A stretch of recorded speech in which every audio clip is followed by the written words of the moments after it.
শিখেছি। আমরা যেগুলো করলাম আমরা নিজেরা পালন করতে পারছি কি? এই জায়গাতে গতকাল একটা আলোচনা করছিলাম যে জ্ঞান দেওয়ার লোকের অভাব আছে। রাস্তায় যে মদ খেয়ে যায় তার মুখ থেকে কত সুন্দর জ্ঞান কোথাও কলেজে গেলেও টাকা দিয়েও পাওয়া যায় না। প্রচুর ভালো ভালো জ্ঞান দেয়। জ্ঞান দেওয়াটা ইম্পর্টেন্ট নয়, আমি বলছি মানে আমি মহান তা নয়, কিন্তু আপনারা যদি আমি যেটা বলছি আমি যদি পালন না করি, আপনি বসে পালন করছেন, উপরে আপনার স্থান অনেক উঁচুতে থাকে। বুঝতে পেরেছেন? তাহলে কে বড়? ঈশ্বরের বাক্য বলে যে খেতে দেয় বড় না যে বসে খায় সে বড়? বলুন তো। না, যে বসে খায় সে বড়। আজকে আপনারা মনে করছেন সামনে যে বসে বলছে বা নাটক করছে তারা বড়, তা নয়। আপনি তো বসে আছেন, আপনি অনেক বড়। নিজেকে ধন্য মনে করুন, বলে আমি ধন্য। হালেলুয়া।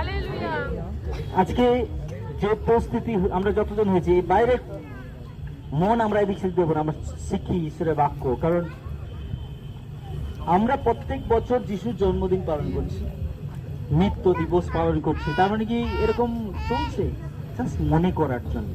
তার মানে ডিসেম্বরেই এলে যিশুর জন্মের কথা মনে, অন্য সময় প্রচুর খ্রিস্টান মানে যিশুকে বিশ্বাস করার লোক এই ডিসেম্বর এলেই কিন্তু চার্চের কথা মনে পড়ে, মন্ডলীর কথা মনে পড়ে, কি হচ্ছে কি হবে হবে এই নিয়ে আসে।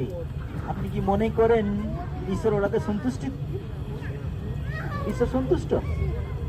তাহলে ঈশ্বর কখন সন্তুষ্ট? যখন আছে সুন্দর ওয়েদার, দেখুন সুন্দর, এখানে নদী আছে, একটা বোট দাঁড়িয়ে আছে। আমি মনে করি প্রভু যিশু প্রথম যখন এসেছিল এরকম একটা পরিস্থিতি, তিনি ফাস্টিং প্রার্থনা করে এসেছেন, হঠাৎ করে দেখছে কিছু মাছ ধরছে, পিতরকে দেখছে সারাদিন ধরে সে মাছ ধরে, সারা রাত মাছ ধরেছে, কিছু মাছ পায়নি। পিতরের থেকে যিশু ডিফারেন্স কত ছিল বয়সে সেই সময়? যদিও আমরা জানি না, হতে পারে বাবা ছেলের মতন বয়সের ডিফারেন্স ছিল। কিন্তু চিন্তা করে দেখুন, একটা বাচ্চা ছেলে, একটা বয়স্ক লোক যে সারা জীবন মাছ ধরা, তার বংশ পরম্পরায় ধরে মাছ ধরে এসছে, তাকে বলছে তুই ওই পারে মাছ জালটা ফেল। বলে নাই তুমি বেশি জেনে গেছো নি, আমি জল দেখলে বুঝে দেবো কোথায় মাছ পাওয়া যায়। কিন্তু পিতর একবার চিন্তা করলো, আর বুদ্ধি খাটায়নি, জাল আরেকবার ফেলে দিল। তারপরে ফল আমরা দেখেছি, কি হলো? এত মাছ পড়েছিল, জাল তুলতে পারেনি, এত মাছ। একটা কথা আজকে কোশ্চেন, আমরা যতজন এখানে উপস্থিত